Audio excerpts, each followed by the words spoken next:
नमस्कार, आप सभी का बहुत बहुत स्वागत है इस चैनल में।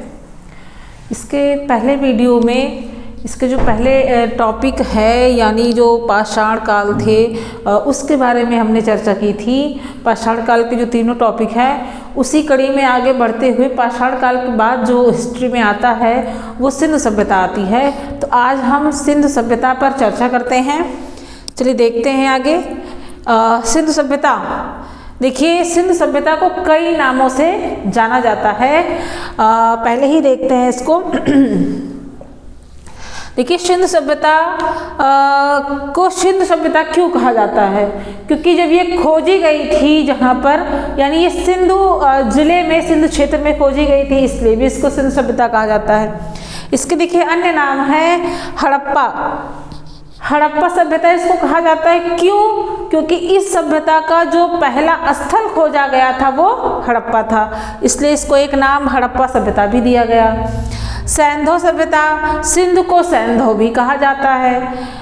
सिंधु घाटी सभ्यता, ये भी इसको नाम दिया गया है। आगे कांस्य युगीन सभ्यता, इसको कांस्य युगीन भी कहा जाता है क्योंकि जो इस समय की मुहरें प्राप्त हुई हैं वो कांसा धातु से बनी होती थी और ज़्यादा से ज़्यादा जो मुहरें वो कांसा धातु की ही मिली हुई हैं, इसलिए यहाँ पर सभ्यता में कांसे का प्रयोग ज़्यादा किया गया है, इसलिए इसको कांस्य युगीन सभ्यता भी कहते हैं।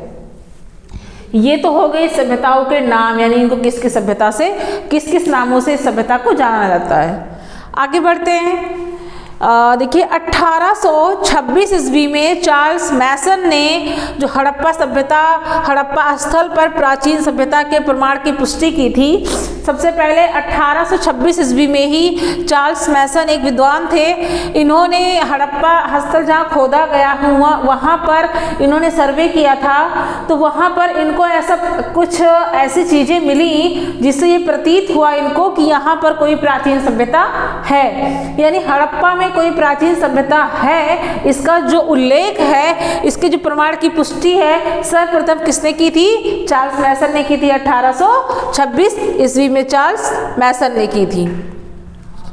नेक्स्ट हम आगे बढ़ते हैं। देखिए 1856 ईस्वी में, 1856 ईस्वी में जब पाकिस्तान में, यानी हड़प्पा सभ्यता कहाँ है? ये पाकिस्तान, हड़प्पा स्थल पाकिस्तान में ही है। तो उस समय वहाँ पर एक रेलवे लाइन बिछाई जा रही थी। 1856 ईस्वी में जो कराची से लाहौर के लिए रेलवे लाइन थी वो बिछाई जा रही थी। तो उसका जो कार्य है, वहाँ पर जब ये लाइन बिछाई जा रही थी तो वहाँ पर जेम्स विलियम्स और वर्टन बंधु, जेम्स विलियम्स और वर्टन बंधु ने, जब देखिए रेल लाइन जब बिछाते हैं तो वहाँ पर खुदाई वगैरह करते हैं, तो खुदाई में ही उनको कुछ ऐसे अवशेष प्राप्त हुए। तो इन्होंने इन्होंने ये साक्ष्य दे दिया। इन्होंने तो प्रमाण की पुष्टि की थी कि ऐसा है, लेकिन जब 1856 ईस्वी में, यानी उसके 30 साल बाद में 1856 में जब ये लोग वहाँ पर गए, पटरी बिछाने का काम चल रहा था, जेम्स विलियम्स और वर्टन बंधु ने वहाँ पर जो साक्ष्य मिला, वो साक्ष्यों के आधार पर इन्होंने बताया कि यहाँ प्राचीन सभ्यता के साक्ष्य का प्रभाव इन्होंने उल्लेखित किया है। क्लियर? यानी इन्होंने कंफर्म बता दिया था कि यहाँ पे प्राचीन सभ्यता का प्रभाव है। इस कहने का मतलब इन्होंने उसके साक्ष्य भी दिए थे। ये हो गया। नेक्स्ट आगे बढ़ते हैं। देखिए पहले हड़प्पा की खुदाई हुई थी, सबसे पहला जो स्थल था वो हड़प्पा खोजा गया था। उसके तत्पश्चात ही मोहनजोदड़ो की खोज हुई थी, और ये दोनों स्थल जो है वो सिंधु घाटी के आसपास के, अर्थात इनको सिंधु घाटी सभ्यता का नाम दिया गया था। लेकिन बाद में इसका नाम हड़प्पा कर दिया गया। क्यों? क्योंकि जो खोज में सबसे पहला स्थल था वो हड़प्पा था, इसलिए मैंने भी यहाँ पे आपको बताया भी। तो इसमें जो खोजा गया सबसे पहला स्थल था हड़प्पा था, इसलिए इसको हड़प्पा नाम दे दिया गया। आगे बढ़ते हैं। देखिए सर जॉन मार्शल, जो सर जॉन मार्शल हैं उस समय भारतीय पुरातत्व सर्वेक्षण विभाग के जो महानिदेशक थे सर जॉन मार्शल, इन्होंने सिंधु सभ्यता नाम दिया था। क्लियर? जो सिंधु सभ्यता नाम है इसको किसने दिया था? तो सिंधु सभ्यता को सिंधु सभ्यता नाम जो है वो भारतीय पुरातत्व सर्वेक्षण विभाग के उस समय के जो निदेशक थे सर जॉन मार्शल, इन्होंने सिंधु सभ्यता का नाम दिया था। नेक्स्ट आगे बढ़ते हैं। देखिए इसकी जो तिथि है, यानी ये सभ्यता कब से कब तक रही, इसमें विद्वानों में मतभेद है। कई विद्वानों ने कई सारी तिथियां बताई हुई हैं अपने अपने तरीके से, लेकिन जो सर्वमान्य तिथि है, सर्वमान्य का मतलब है ये एक नवीन विश्लेषण पद्धति है जो तिथि ज्ञात करने के लिए होती है, नवीन विश्लेषण पद्धति। और रेडियो कार्बन 14 यानी C14, इस पद्धति के अनुसार इसकी जो तिथि बताई गई वो 2500 ईसा पूर्व से 1750 ईसा पूर्व बताई गई है। क्लियर? इसलिए ये तिथि सर्वाधिक मान्य बताई गई है। क्यों? क्योंकि ये तिथि किसी विद्वान के अनुसार नहीं है, एक पद्धति के अनुसार इस तिथि की खोज की गई है, प्रमाणित किया गया है, तो इसलिए ये तिथि सर्वमान्य है 2500 ईसा पूर्व से 1750 ईसा पूर्व तक। और ये किसके द्वारा मान्य की गई है? तो नवीन विश्लेषण पद्धति है रेडियो कार्बन 14, इसके अनुसार ये तिथि है मानी गई है। हम आगे बढ़ते हैं। देखिए जो सिंधु सभ्यता के स्थल हैं, देखिए पहले जो सिंधु सभ्यता थी ये आपके भारतीय उपमहाद्वीप में थी, लेकिन विभाजन के बाद में इसके अधिकांश स्थल जो है वो पाकिस्तान में ही हैं, क्योंकि वहाँ पे ये सभ्यता का जन्म है वहीं से हुआ है। तो स्थलों की बात करते हैं तो इस सभ्यता का जो सर्वाधिक उत्तरी पुरा स्थल है, देखिए चारों दिशाओं में इस सभ्यता का जो खोज किया गया था, तो उसका जो अंतिम स्थल है उसकी बात की जा रही हो। ये क्वेश्चन आपके पेपर में बहुत पूछा जाता है। तो इस सभ्यता का सबसे उत्तरी पुरा स्थल, क्लियर, सबसे उत्तरी यानी उत्तर ऊपर की तरफ होता है, तो सबसे उत्तरी जैसे बात की जाए दिशाओं की हम बात करते हैं तो उत्तर हो गया, ये दक्षिण, और ये पूर्व, और ये पश्चिम। तो सबसे उत्तरी पुरा स्थल जो है वो मांडा है। क्लियर? सिंधु घाटी सभ्यता का सबसे उत्तरी पुरा स्थल मांडा है। मांडा कहाँ पे है? तो वो जम्मू कश्मीर में है। आगे देखते हैं इस सर्वाधिक पूर्वी स्थल, इस सभ्यता का सर्वाधिक पूर्वी पुरा स्थल अर्थात पूरब की तरफ कौन पड़ता है? तो आलमगीरपुर है जो मेरठ यानी यूपी में है। क्लियर? यानी मेरठ से आगे यूपी में ये सभ्यता नहीं मिलती है, सिंधु घाटी सभ्यता। तो सबसे पूर्वी स्थल कौन सा है? आलमगीरपुर, ये मेरठ यानी यूपी में है। नेक्स्ट आगे बढ़ते हैं। इस सभ्यता का सर्वाधिक पश्चिमी पुरा स्थल, क्लियर, पश्चिमी पुरा स्थल जो है वो क्या है? सुतकांगेडोर है। सुतकांगेडोर कहाँ है? तो पाकिस्तान के बलूचिस्तान प्रांत में है। क्लियर? बलूचिस्तान से भी आपका एक और स्थल है, कौन सा? मेहरगढ़ है जो नौपाषाण कालीन स्थल है, ये भी वहीं मिला हुआ है। तो सर्वाधिक पश्चिमी स्थल जो इस सभ्यता का है वो क्या है? सुतकांगेडोर जो बलूचिस्तान में है। नेक्स्ट आगे बढ़ते हैं। इस सभ्यता का सर्वाधिक दक्षिणी स्थल, इस सभ्यता का सर्वाधिक दक्षिणी स्थल कौन सा है? तो वो दायमाबाद है। दायमाबाद जो है वो महाराष्ट्र के अहमदनगर जिले में पड़ता है। क्लियर? तो ये हो गए इस सभ्यता के जो लास्ट स्थल हैं, चारों दिशाओं में उत्तरी है, पूर्वी है, पश्चिमी है, दक्षिणी है। ये पेपर में अक्सर पूछे जाते हैं, इनको आप लोग याद करिएगा, देखिएगा। आगे बढ़ते हैं। देखिए इस सभ्यता के निर्माता, देखिए कई विद्वानों ने, कई इतिहासकारों ने कई लोगों को माना है। किसी ने आर्यों को माना है, किसी ने सुमेरियन को माना है, ऐसे कई सारे लोगों ने माना है। तो जो मुख्य रूप से हैं उनकी यहाँ पे चर्चा करते हैं। देखिए डॉक्टर लक्ष्मण स्वरूप ने इस सभ्यता के जो निर्माता है आर्यों को माना है। उन्होंने ऐसा कहा है कि जो आर्य थे वो सिंधु घाटी सभ्यता के निर्माता थे। फिर गार्डन चाइल्ड ने सुमेरियन को माना है कि जो सुमेरियन लोग थे वो इस सभ्यता के मतलब निर्माता थे। राखाल दास बनर्जी, क्लियर, राखाल दास बनर्जी ने द्रविड़ को माना है कि जो द्रविड़ थे वो इस सभ्यता के निर्माता थे। मार्टिमर व्हीलर, इन्होंने दस्यु या दासों को माना है कि ये जो थे इस सभ्यता के निर्माता थे। तो ये विद्वानों का अपना अपना मत है, कौन से विद्वानों ने किसको माना है। आगे हम बढ़ते हैं तो सिंधु सभ्यता के मुख्य स्थल। अब बात करते हैं जो सिंधु सभ्यता के मुख्य स्थल कौन कौन से हैं, किसने किसने उसकी खुदाई की, किसने उसको खोजा है, क्या क्या चीज़ें वहाँ से मिली हैं। अभी इसके पहले भी बात हुई थी कि इस सभ्यता का जो सबसे पहला स्थल है खोजा गया था वो हड़प्पा था, इसीलिए इसको हड़प्पा नाम भी दिया गया। देखिए हड़प्पा जो है वो कहाँ पे है, तो वो पाकिस्तान में है। पाकिस्तान के पंजाब प्रांत के मोंटगोमरी जिले में पड़ता है, रावी नदी के बाएं तट पर। ये याद रखिएगा, बहुत क्वेश्चन पूछा जाता है कि ये पाकिस्तान के अक्सर लोग जो है हड़प्पा और मोहनजोदड़ो के प्रांत और नदियों में कंफ्यूज हो जाते हैं, तो ये चीज़ थोड़ा ध्यान दीजिएगा। देखिए ये पंजाब प्रांत में पड़ता है, लेकिन मोहनजोदड़ो जो है वो सिंध प्रांत में पड़ता है, ये बहुत याद रखिएगा। हड़प्पा पंजाब प्रांत में है और मोहनजोदड़ो सिंध प्रांत में है। और हड़प्पा मोंटगोमरी जिले में है, लेकिन मोहनजोदड़ो लरकाना जिले में है, ये भी याद रखिएगा। और ये रावी नदी के किनारे है हड़प्पा, और मोहनजोदड़ो सिंध नदी के किनारे है। तो थोड़ा सा कंपेयर करके जब हम पढ़ेंगे तो ये चीज़ अच्छे से समझ में आ जाएगी।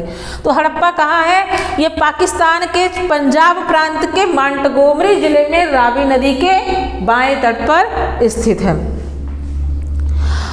इसकी जो खोज है, देखिए भारतीय पुरातत्व सर्वेक्षण विभाग के उस समय के तत्कालीन महानिदेशक सर जॉन मार्शल थे, इन्हीं की अध्यक्षता में खोज की थी। किसने की थी, तो 1921 ईस्वी में इसकी खोज दयाराम साहनी ने की थी और इसकी खुदाई भी इन्होंने ही शुरू करवाई थी। क्लियर, 1921 ईस्वी में इसकी खुदाई शुरू हुई थी। किसने करवाई थी, तो दयाराम साहनी ने। आगे बढ़ते हैं। देखिए इस पे यहाँ में कई सारी चीज़ें मिली हुई हैं और जो बहुत इम्पोर्टेंट है, आपके पेपर में अक्सर पूछी जाती है। यहाँ पर देखिए एक विशाल अन्नागार भी मिला है, याद रखिएगा। अन्नागार मोहनजोदड़ो में भी मिला है और हड़प्पा में भी मिला है, दोनों स्थलों पे मिला है। तो जो विशाल अन्नागार मिला है, यहाँ कहाँ मिला है, हड़प्पा में मिला है। फिर इस यहाँ की मिली हुई पहली वस्तु है। इसके बाद में आगे बढ़ते हैं। देखिए यहाँ एक कब्रिस्तान मिला हुआ है जिसको समाधि R37 नाम दिया गया है। क्लियर, ये कब्रिस्तान है और वहाँ पर उसको नाम दिया गया है समाधि R37 या शवाधान पे कहीं कहीं लिखा होता है शवाधान R37, तो यही चीज़ है। फिर वहाँ पे देखिए सर्वाधिक अभिलेख युक्त मोहरें कहाँ से मिली हैं, हड़प्पा से। याद रखना, जो सबसे ज़्यादा मोहरें मिली हैं वो हड़प्पा से ही मिली हुई हैं। क्लियर, सबसे ज़्यादा मोहरें पूरे आपके सिंधु घाटी सभ्यता में जितने भी स्थल हैं सिंधु सभ्यता में, तो सबसे ज़्यादा जो मोहरें मिली हुई हैं वो कहाँ मिली हुई हैं, तो वो हड़प्पा में मिली हुई हैं और सर्वाधिक अभिलेख युक्त मोहरें हैं। आगे देखिए यहाँ पे शंख का बना हुआ बैल, जो शंख होता है, शंख बजाया जाता है, उसी शंख का बना हुआ बैल भी यहाँ पर मिला हुआ है। फिर देखिए यहाँ पे एक चीज़ और मिली हुई है, स्त्री के गर्भ से निकला हुआ पौधा, एक ऐसा चित्र वहाँ पे दर्शाया गया है और इसको क्या कहा गया है कि उर्वरता की देवी है। क्लियर, ये चीज़ भी हड़प्पा से ही मिली हुई है। फिर ईंटों के वृत्ताकार चबूतरे मिले हुए हैं, ईंटों के वृत्ताकार चबूतरे हड़प्पा से मिले हुए हैं। हड़प्पा से ही गेहूं और जौ के दानों के अवशेष भी यहीं से मिले हुए हैं, हड़प्पा से। और हड़प्पा की मिली हुई सबसे प्रमुख वस्तु है, प्रमुख जो अवशेष हैं वो मोहरों पर एक श्रृंगी पशु का अंकन। क्लियर, ये याद रखिएगा, मोहरों पे कई सारी पशुओं का अंकन मिला हुआ है, गैंडा का है, ये सारी चीज़ें हैं, तो बाघ का भी है। तो जो सबसे बात आएगी सर्वाधिक प्रसिद्ध जो पशु का अंकन है वहाँ पर वो क्या है, एक श्रृंगी पशु का अंकन मिलता है। ये हो गई हड़प्पा की बात। आगे हम बढ़ते हैं। देखिए मोहनजोदड़ो जो दूसरा स्थल है, सिंधु सभ्यता का दूसरा स्थल था, वो क्या है, वो मोहनजोदड़ो है। देखिए आगे बढ़ते हैं। मोहनजोदड़ो को सिंधी भाषा में इसका सर्वाधिक जो अर्थ होता है मोहनजोदड़ो का, सिंधी भाषा में सर्वाधिक अर्थ है मृतकों का टीला। क्लियर, इसका जो शाब्दिक अर्थ है, सर्वाधिक नहीं, शाब्दिक अर्थ है। सिंधी भाषा में मोहनजोदड़ो का शाब्दिक अर्थ जो बताया गया है वो क्या है, मृतकों का टीला है। ओके, आगे देखते हैं ये कहाँ पे स्थित है। देखिए अभी मैंने कंपेयर करके भी इसको बताया था कि ये याद करने के लिए आसान है। तो मोहनजोदड़ो जो है पाकिस्तान के सिंध प्रांत के लरकाना जिले में सिंधु नदी के तट पर स्थित है। इसकी खोज किसने की थी? इसकी खोज 1922 ईस्वी में राखालदास बनर्जी ने की थी। याद रखिएगा, हड़प्पा की खोज 1921 ईस्वी में हुई थी और उसकी खोज 1 साल बाद 1922 ईस्वी में उसकी खोज भी हुई है और खुदाई भी हुई है। देखिए यहाँ की जो मिली हुई सबसे प्रसिद्ध चीज़ है या जो अवशेष मिला था वो क्या है? विशाल स्नानागार है। क्लियर? विशाल स्नानागार, जिसको उस समय के जो महानिदेशक थे सर जॉन मार्शल, इन्होंने इसको विश्व का आश्चर्य भी बताया था। यानी यहाँ पर जो इसकी बनावट है, जो इसमें किलेबंदी की गई है, बनावट किले बंदी हुई है, प्लस विशाल स्नानागार में कई सारे कमरे बनाए हुए हैं, फिर यहाँ पर एक जलकुंड भी बनाया गया है।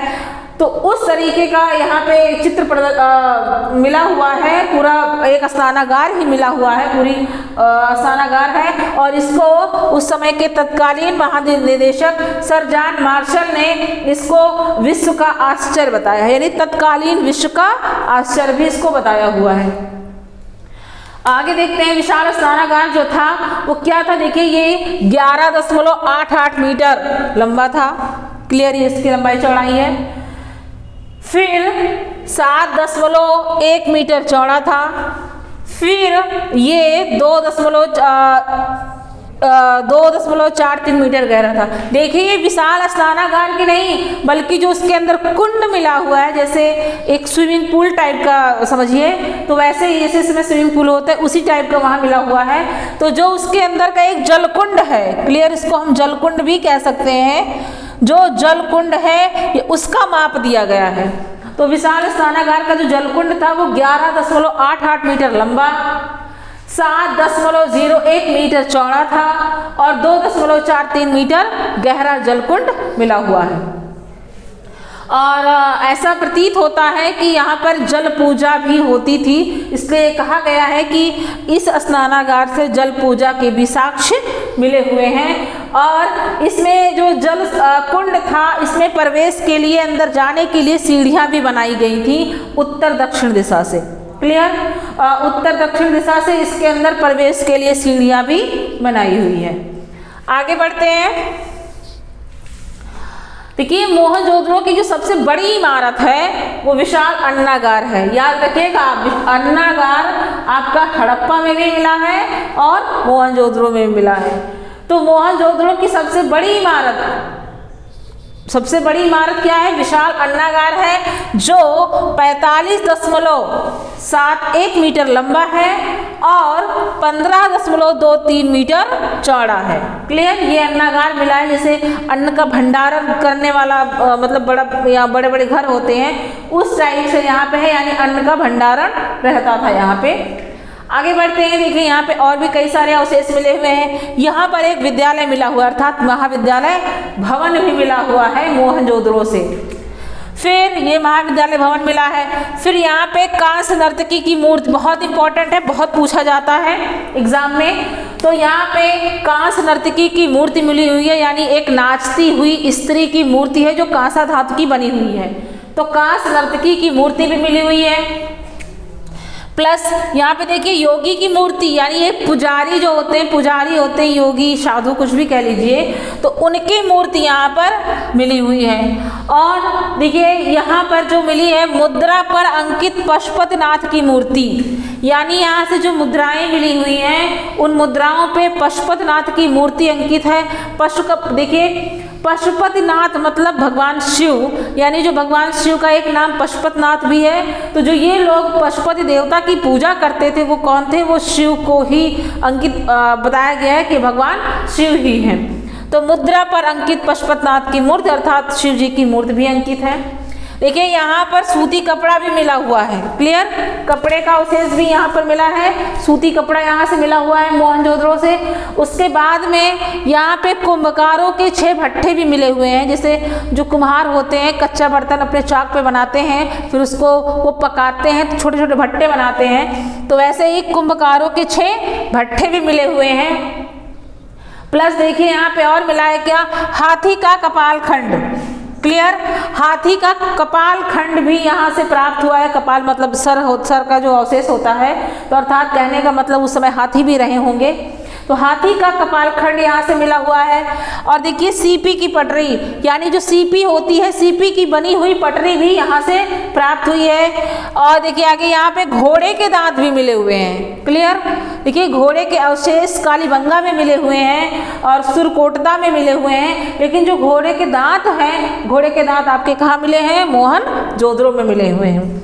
आगे यहाँ देखिए गीली मिट्टी पर कपड़े के साक्ष्य, ये भी मोहनजोदड़ो से मिले हुए हैं। गीली मिट्टी मिली हुई, उस पर कपड़े के साक्ष्य बने हुए हैं, यहीं पे है। आगे देखिए हर घर से कुएं के साक्ष्य, भी बड़ा इंपॉर्टेंट है, पूछा जाता है कि कुएं के साक्ष्य कहाँ से मिले हैं। तो मोहनजोदड़ो के हर घर में, यानी मोहनजोदड़ो में जितने भी घर बने थे, वो सारे घर के अंदर जो है वो कुएं के साक्ष्य मिले हुए हैं। आज के वीडियो में बस इतना ही। देखिए इसमें भी केवल आपका दो स्थल हो पाया है, क्योंकि वीडियो भी बहुत लंबा हो जाता है, इसलिए हम अगले जो मुख्य स्थल हैं, और भी कई सारे हैं, कालीबंगा है, बनवाली है, धौलावीरा है, कई सारे मुख्य स्थल हैं, तो उनको हम इसके नेक्स्ट वीडियो में पढ़ाएंगे।